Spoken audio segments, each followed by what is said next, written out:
Grecia.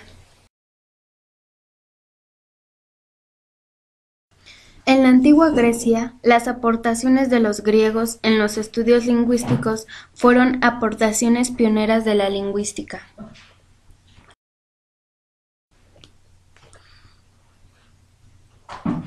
Los griegos especularon sobre el lenguaje en las investigaciones lingüísticas e iniciaron en Europa los estudios que podemos llamar ciencia lingüística. Esta es una continua ciencia que hasta el día de hoy permanece muy concretamente.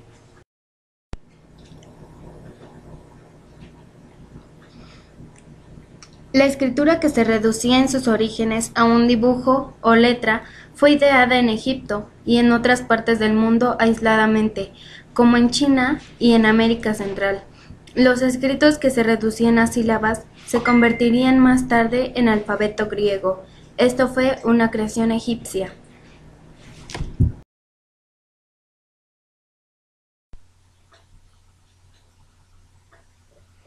Entre otras cosas, la genial invención de la escritura. Tenemos ejemplos de textos gramaticales de la antigua Babilonia, que fue en 1600 a.C., y así se iniciaban los escritos sobre tablas en caracteres cuneiformes. Sin embargo, fue en la antigua Grecia donde la lingüística teórica tuvo su origen europeo. De allí surgieron los primeros documentos de especulación lingüísticas y, más aún, de la lingüística étnica, así como sus aplicaciones y prácticas.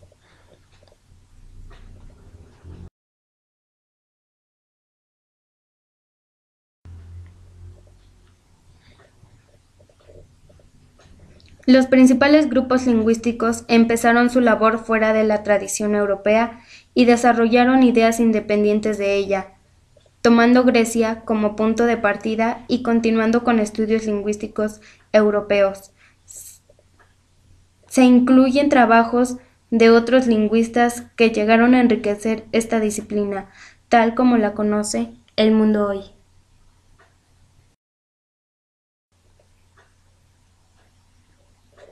La época en que llegan los primeros datos de la ciencia lingüística de Grecia fue en la Edad Clásica, en el siglo V a.C. También, no solo en la lingüística, en lo que los griegos fueron pioneros de Europa. Toda la vida intelectual europea, su pensamiento filosófico, moral, político y estético, halla sus orígenes en la obra de los pensadores griegos. Los griegos no fueron el primer grupo de hombres civilizados que tuvieron en Grecia. Los babilónicos se habían servido de la geometría para las mediciones de las tierras, de la aritmética y la astronomía para la medición del tiempo. Y en Grecia estos campos de estudio los encontramos como ciencias abstractas, independientes y fundadas en la sistemática.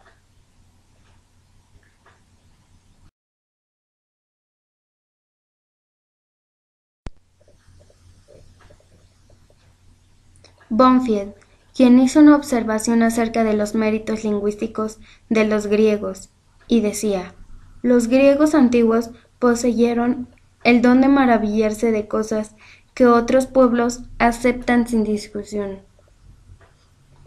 Los griegos de la época clásica ya conocían la existencia de pueblos que hablaban otras lenguas, también diferencias dialectales entre una población de habla griega.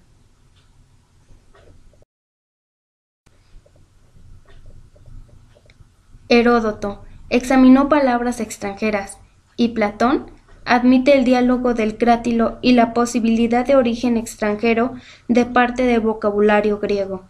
Los griegos dieron nombre a los hablantes extranjeros como bárbaros, ya que estos no hablaban con claridad según los griegos.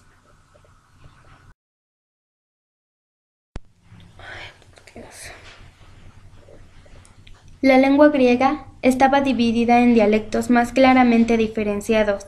Esto se debió a que los asentamientos de invasores, o como la separación en comunidades pequeñas, que por diversas cosas como las islas dispersas, hizo que esto pasara. Heródoto, ante este suceso, decía que toda la comunidad griega fuera una sola sangre y de una sola lengua. Los dialectos hablados. Los griegos cultos eran conscientes de que los poemas homéricos, la Ilíada y la Odisea no eran identificables con ningún dialecto de la época.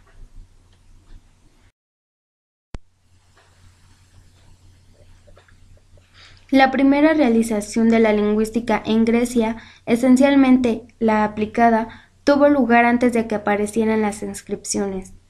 A principios del primer milenio antes de Cristo, surgió un sistema alfabético para la escritura de la lengua griega que sirvió para el alfabeto de la Ática clásica y junto con él el alfabeto romano. Durante el segundo milenio, los micénicos sirvieron de un sistema de escritura silábico que incluía algunos logogramas, o sea, símbolos para palabras individuales. También se le conoce a este sistema como lineal B.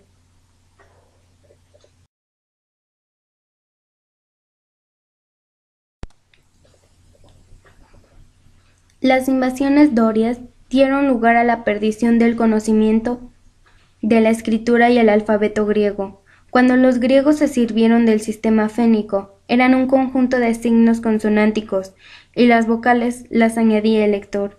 Lo que los griegos hicieron para representar el sonido fue emplear signos consonánticos del sistema hebreo.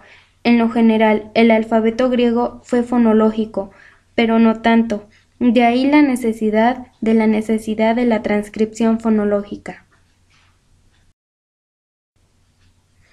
Habían ya muchos símbolos con significados como gramata, significaba el que sabía de letras.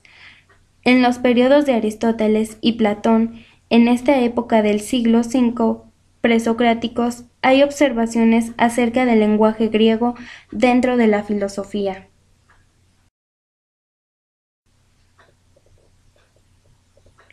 A finales del siglo VI a.C., los filólogos de Jonia estudiaron la astronomía, la física, matemáticas, la ética y metafísica, e incluyeron entre estas el lenguaje.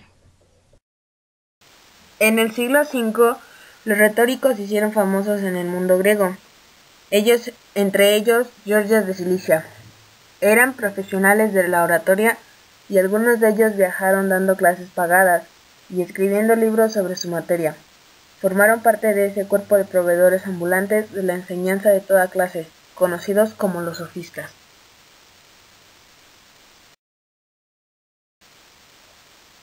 Sócrates no dejó obra escrita, pero sus argumentos y sus puntos de vista están relatados en algunos de los escritos de Jenofonte y en los más famosos diálogos de Platón, aunque en estos últimos siempre queda la duda de cuánto de lo que expuso pertenece a Sócrates y cuánto refleja el pensamiento de Platón.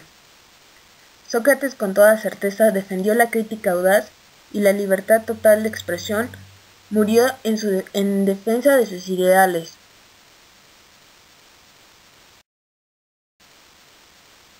Aristóteles conoció las obras de Platón, sobre las que fundó sus reflexiones. Con toda probabilidad fue el más notable intelectual de la antigüedad. Sus escritos fueron desde la ética, la política y la lógica, hasta la física, la biología y la historia natural. Y en un estudio de las formas de vida, se anticipó en ciertos aspectos al modelo del árbol evolucionario del universo de los científicos del siglo XIX.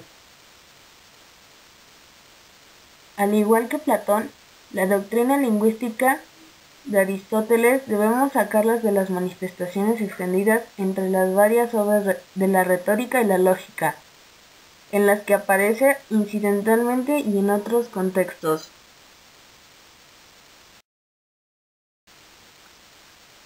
Las escuelas filosóficas estoicas y su enseñanza de la filosofía y de la lingüística continuaron su curso a todo lo largo de la antigüedad y sus ideas fluyeron sobre otras escuelas. Los alejandrinos sí consiguieron sentar escuela de sus enseñanzas lingüísticas, especialmente en gramática, en los periodos griego, romano y medieval.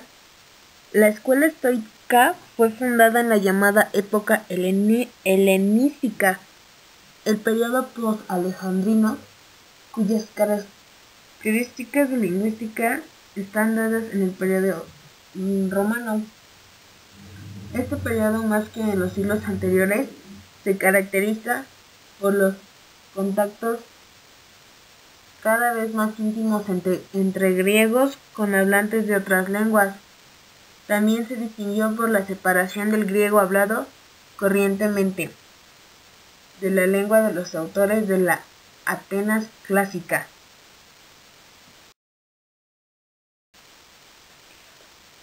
Con los estoicos, la lingüística alcanzó un lugar definitivo dentro del contexto completo de la filosofía, y las cuestiones lingüísticas fueron expresadamente concebidas en obras separadas, dedicadas a aspectos del lenguaje.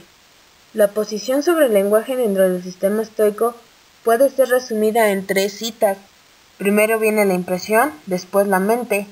Usando la lengua, expresa con palabras la experiencia producida por la impresión. Todas las cosas son percibidas a través de estudios dialécticos.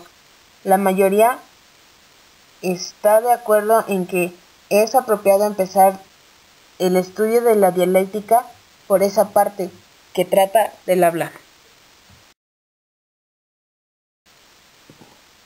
Los estoicos formalizaron la dicotomía existente entre forma y significado, distinguiendo en el lenguaje el significante y el significado de Saussure. Los textos pertinentes son difíciles de interpretar, pero parece ser que el significado no era simplemente una impresión mental, sino algo producido en la mente del que escucha por una elocución, gracias a su conocimiento del lenguaje.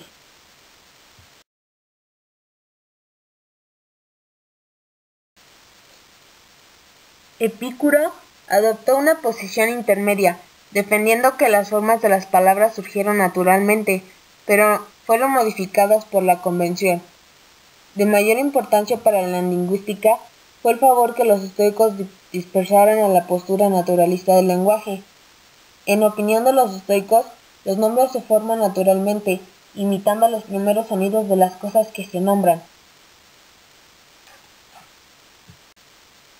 Los estoicos, sin embargo, consideraron el lenguaje como una capacidad humana natural que había que aceptarla tal y como era, con todas sus irregularidades y características. Con el desarrollo posterior de la gramática griega, predominaron los intereses literarios, pero en toda la antigüedad y la Edad Media se nota una pugna de principios, unas veces táctica, otras en abierta discusión, como el más rasgo característico de la historia del pensamiento.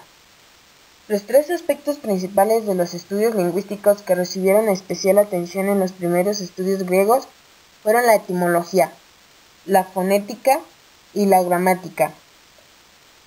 La etimología despertó gran entusiasmo, así como la investigación y especulación. Fue estimada por la controversia naturalizada sobre el origen y el desarrollo del lenguaje.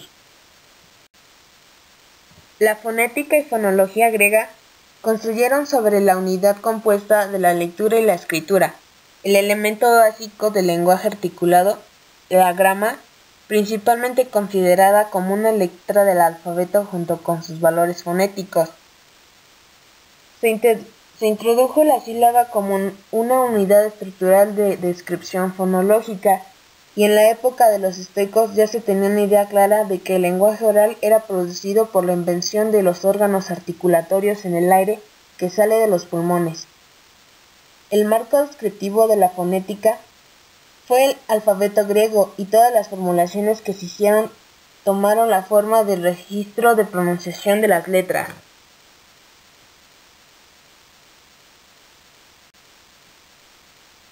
Platón hizo varias distinciones entre las clases de fonemas segmentales del griego, agrupando las vocales frente a las consonantes y distinguiendo entre estas las líquidas y las oclusivas.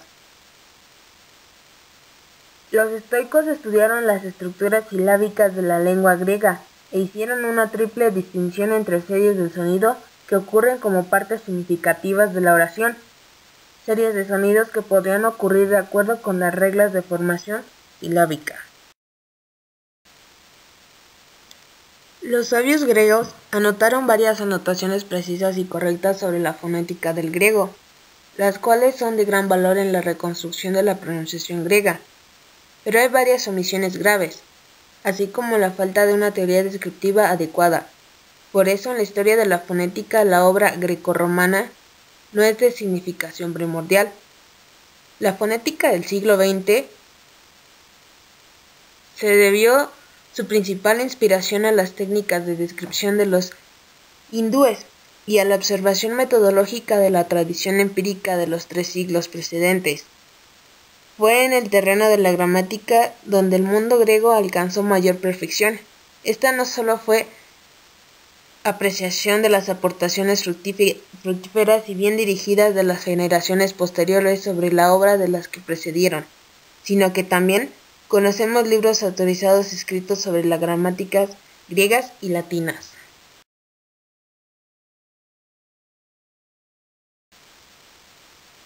El esquema de la descripción gramatical de la antigüedad occidental fue formado por las palabras y el paradigma.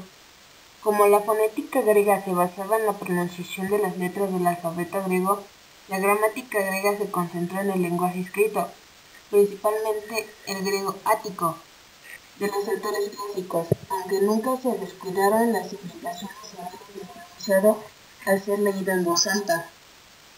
Una gramática basada en la palabra comprende 3 procedimientos principales: la identificación de la palabra como unidad lingüística separable, el establecimiento de un conjunto de clases de palabras con el fin de distinguir y clasificar las palabras de la lengua, y por último, la creación de las categorías gramaticales adecuadas para la descripción y el análisis de la morfología de las palabras, que forman parte del paradigma y de las relaciones sintácticas que surgen entre las palabras y las construcciones de oraciones. Y aunque hay argumentos gramaticales generales que consideran las relaciones sintácticas como el componente central de la gramática, en la historia de la teoría gramatical occidental, la morfología se realizó antes. La primera gramática que tenemos de la descripción morfológica del griego supera en 2 siglos a la primera descriptiva de la sintaxis griega. También, Protágoras expuso los diferentes tipos de oraciones, en los que una función semántica del tipo general se asocia con una determinada estructura gramatical. Esto caía dentro del campo de la retórica, pero facilitó el material a las generaciones siguientes para más análisis sintáctico de las estructuras de la oración. Por otro lado, Platón y Aristóteles nombraron la gramática de vez en cuando, pero no la trataron de un modo continuo como materia específica.